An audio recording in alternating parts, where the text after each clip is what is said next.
fifth grade class, and be it as it may, do not want to offend anybody if you're in the education system. But my daughter, when she came home, I noticed her homework, because that was one of the things I always wanted to participate in, is helping with the homework, and I noticed it. A huge disparity in what was being taught about American history. It's like, wow. Civil War, just paragraphs and paraphrased, and when they talked about George Washington, the Revolutionary War, it's like, wow. And I would go, later on, I would go into schools and I'd ask questions of some of the students.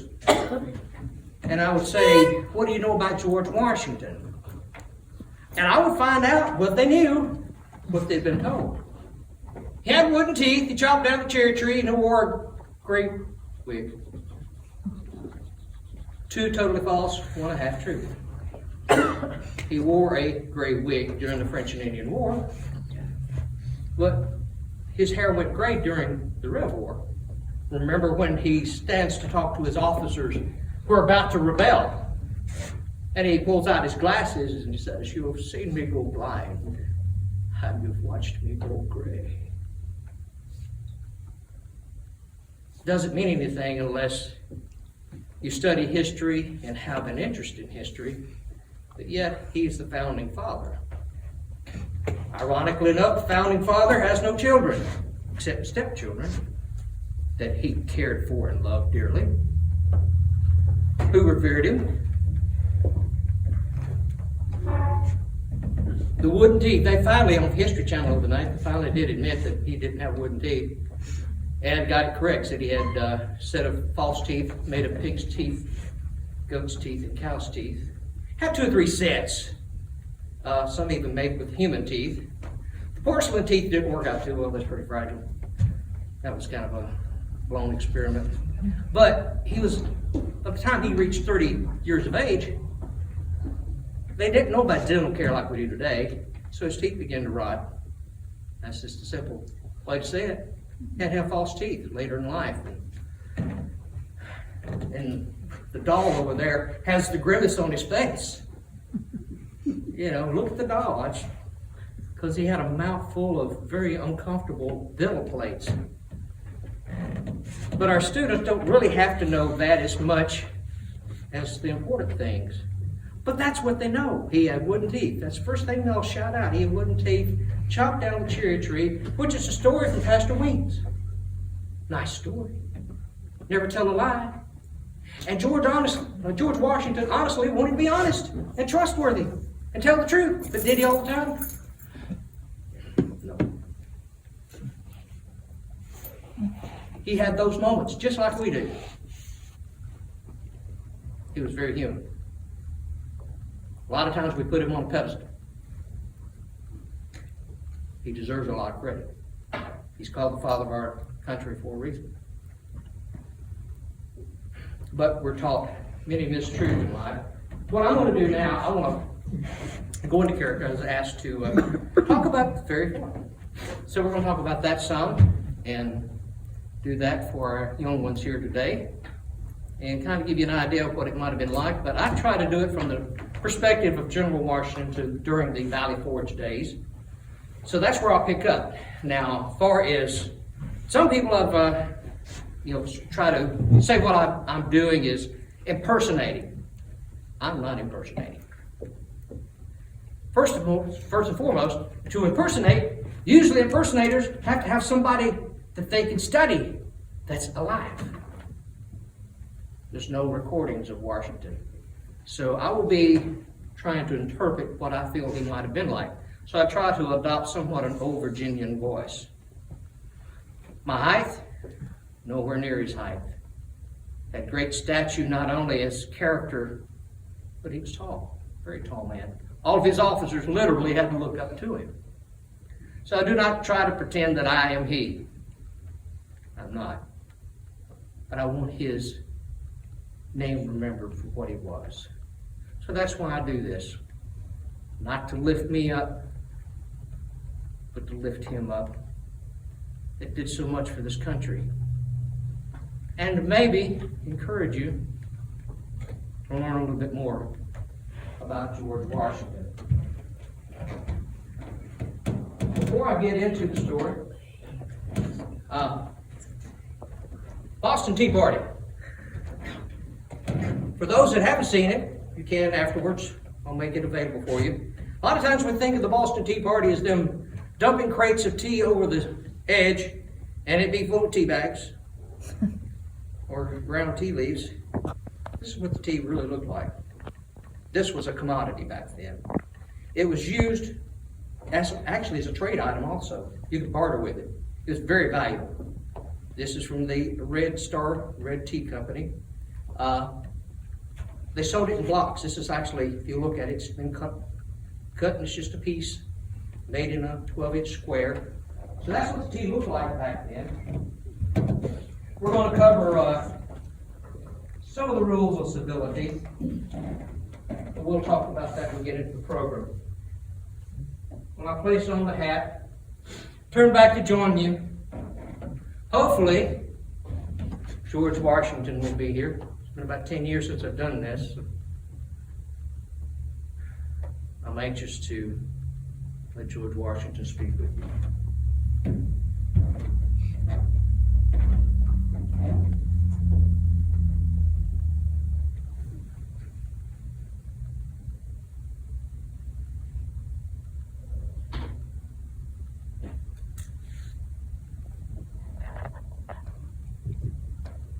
On this 22nd day of February, in the year of our Lord 2020, I bid to you my greetings.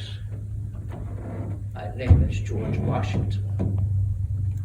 Some call me the father of this great nation, while others call me, well, I cannot repeat what others call me, for we are in the presence of ladies and children.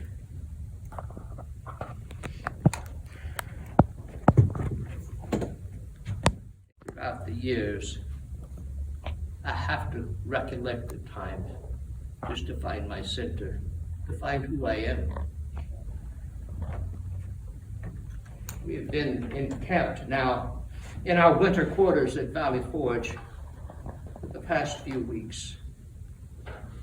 At the beginning of December, around the 5th, we had our last skirmish and battles, and inconclusive, as they call it, but even in inconclusive battles and skirmishes, the casualties that mount up, the price of war, it breaks on the heart of those who lead the armies. This commander-in-chief, I'm at my headquarters oftentimes, which is the Isaac Potts House at Forge, and as I sit there peering into the fireplace, my mind wanders back. I try to reflect on positive things, because you have to understand, nearly every battle we have fought, with the exception of Trenton, we've lost. We've lost Long Island, Manhattan, we lost New York, we just recently lost Philadelphia, and what are we to do?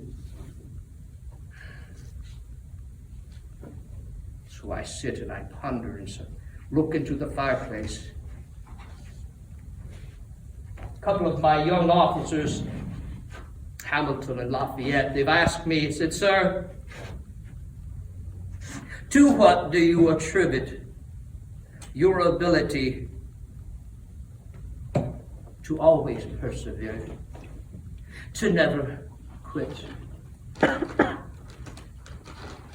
You always seem to want to forge ahead." Listening and hearing those words, they will humble a man at times, for I do not see myself moving forward as we should, for we've taken winter quarters. There are those in Continental Congress that feel that we now should be attacking the enemy.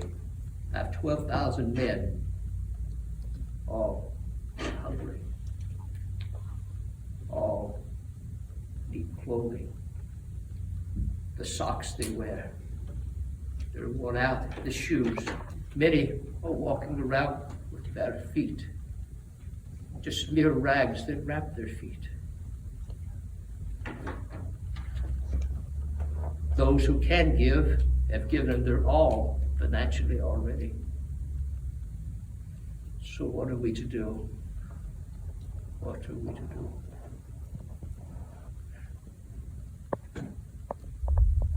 The house was quiet one evening, and as I sit there looking into the fireplace, I began to think back about my childhood and where it all began.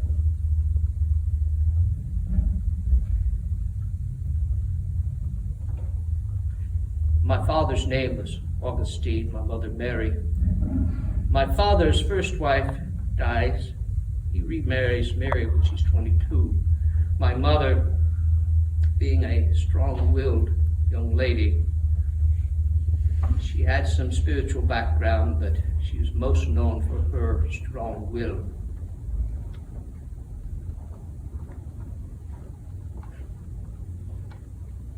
When I was 6,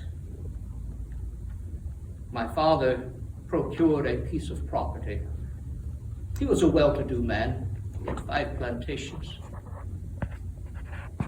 Part owners in a furnace, an iron furnace, not far from this place we were moving to. Built a house there. The house would overlook the Rappahannock River.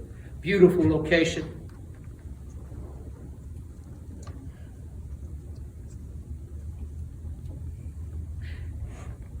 But I was 11 years of age.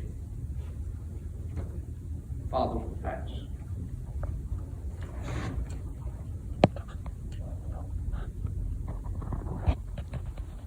I withdrew myself for a while, feeling somewhat sorry for myself.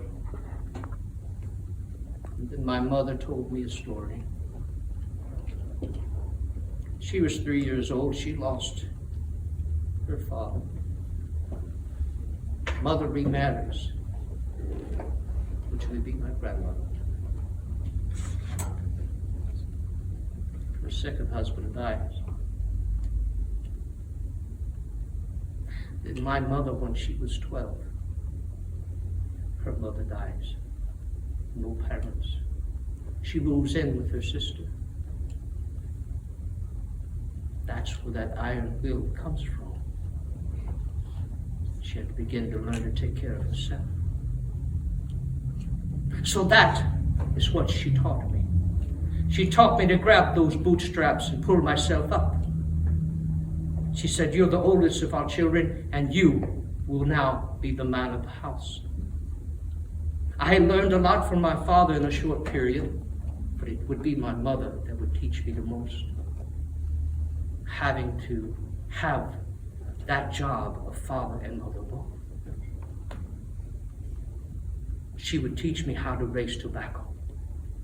She would teach me how to be a farmer. She would teach me how to do business. That's where I learned the most. It was one day when I was about 15 years of age that I was scrounging around in a barn near the house, and I found a transit and a tripod and some chains. And I became very intrigued, and I ran into the house. I asked my mom. I said, "What are these?" "Those are your father's survey tools. He surveyed this property with it." See, the place where we were staying, we just called it the farm. Locals called it the Washington Farm. There was a free ferry there across the Rappahannock. Our neighbor across the river provided a free ferry.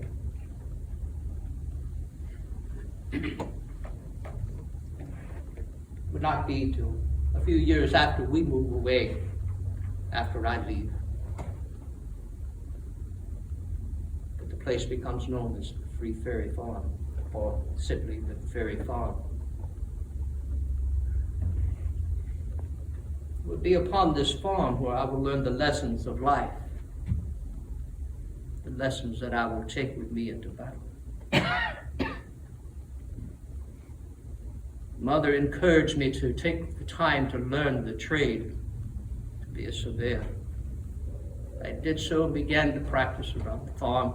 And then some local farmers, they asked me to do the surveying work of their farms. And from that, land speculators began to ask me to survey land in the Ohio Valley. It did not take me long from the training of my mother to see a business opportunity. 17 years of age, I purchased my first 400 acres of land.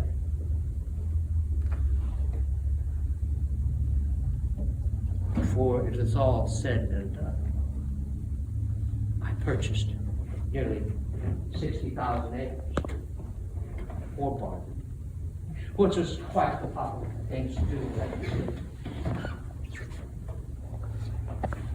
My mother took the time to teach me about spirituality, but also how to treat others. She struggled in that place of trying to have refinement, that place of having to work the farms, raise the crops. Every penny she could find and scrape together, she wanted to send me to Europe to the schools. But that did not happen. Only would be educated locally, but she did provide the opportunity for me to learn how to dance. So I learned how to dance the waltz and some of the dances of the day. She also taught me things of civility. When I was 15 years of age, I took the time to write some of the civilities, some of these different rules. One was said, "Let your countenance be pleasant, but in serious matters be somewhat grave. Associate yourself with men of good quality. If you esteem your own reputation, for it is better to be alone than in bad company. When you speak of God or his attributes, let it be seriously and with reverence. Honor and obey your natural parents, although they be poor."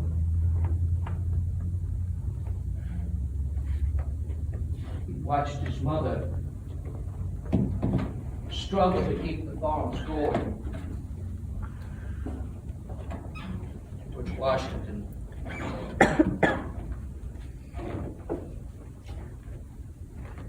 that name, when people would walk into a building and call out that name, I would hear it.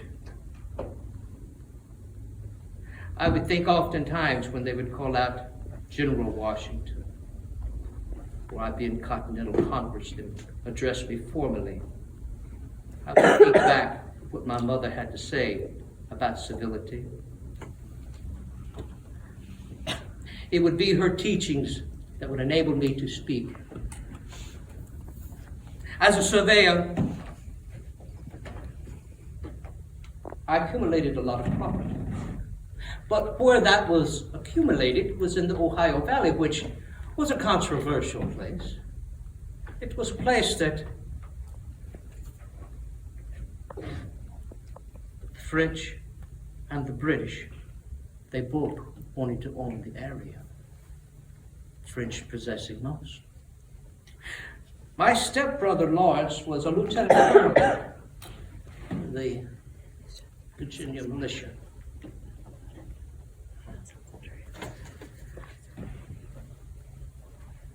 I admired him. I admired what he stood for. I loved his uniform. I desired to have a uniform like that myself, so I joined the militia. I was a young man at the time.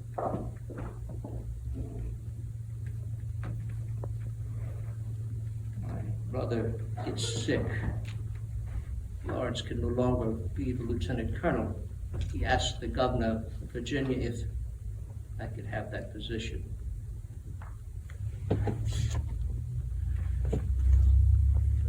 Oddly enough, because of my knowing the area as well as I did, the Ohio Valley, position was given to me. And I lead the first expedition in this territory. And I have the fine honor of starting the French and Indian War. And then I have the fine honor of having my men build a place called Fort Necessity. Fort Necessity, it was just that. It was necessary, but ill-conceived. Sitting in the midst of a field with high embankments and hills surrounding it with much forest. When the conflict arose betwixt the Indians and the French that came against our fort, we paid the price. So much so, I suffered a defeat. That first surrender, a truce under the white flag, and I had to march out with my troops. Surprisingly enough, it works in my favor in the beginning. Enough so that it gains me some popularity. But it was very disappointing. I was hoping for a British uniform. See, at that time, I admired the British. Wanted to be a loyalist, loyal to the crown. I was not to receive a British uniform, so I resigned my commission. Came back later as an advisor. Watched Braddock go down to the field. It was then that he gave me control of the troops. Once again, gave me some notoriety. The French and Indian War comes to an end.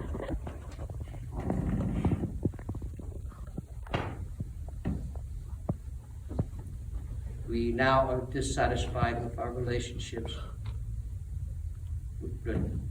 See, in the beginning, that land that I possessed in that Ohio Valley was disputed and couldn't take possession of it because of the French. Now I cannot take possession of it because of the British. So I had animosities brewing. So when it comes time for me to make a decision, I sway toward that. Sway toward them asking me to be the commander-in-chief.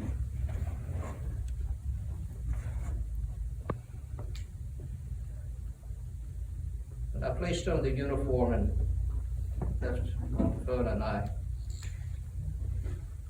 knew we had a purpose.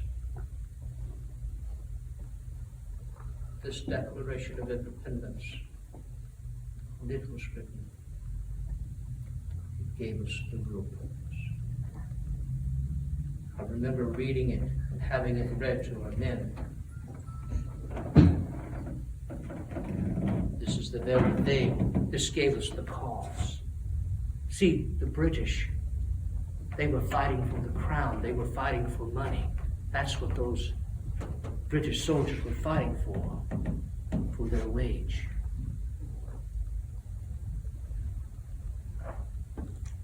We were fighting for an ideal.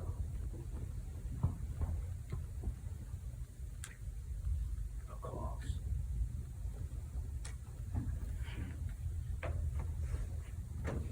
Sadly enough, just with my career, the French and Indian War, my first battles go awry. So, we put up the struggle for quite some time. I would often think of my mother.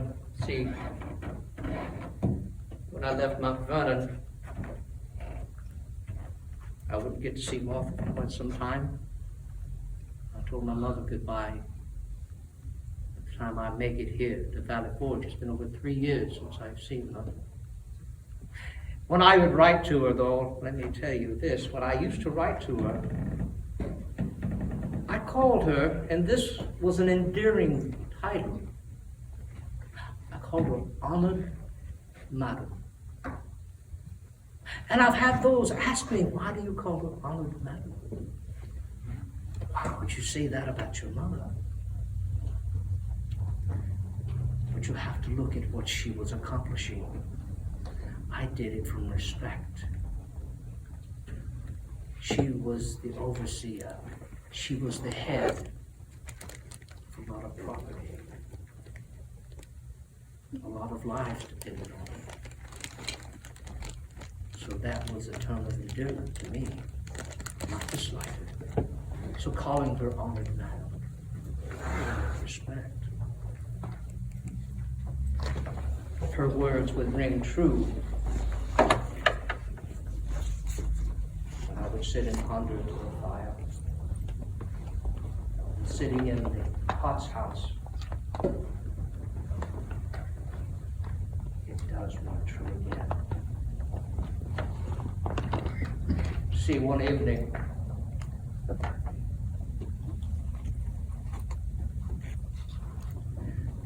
one of my centuries was standing outside and snow was blowing. I've been feeling sorry for myself. I had those periods that I thought the war was lost.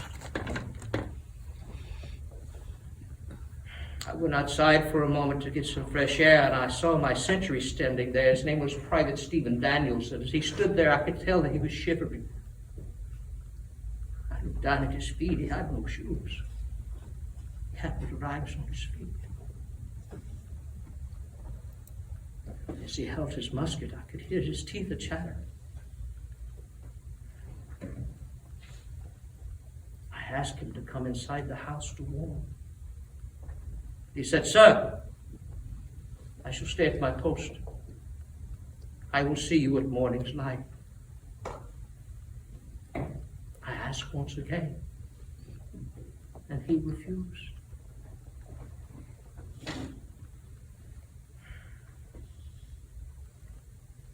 I went back inside the Potts house, and I turned in for the night, and I went to sleep. When I awoke the next morning, went outside to see about the young man.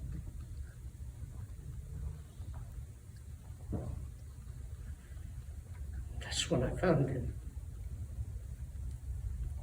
He'd frozen to death, or still standing at his post. No enemy bullet, but doing his duty, watching over me.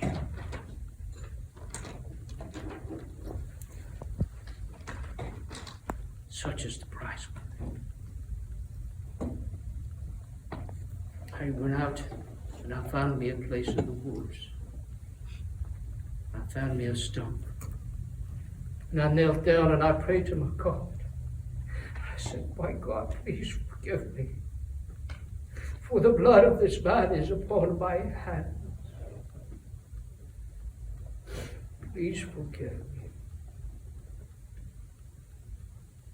Then that still voice, that strong, still voice from inside,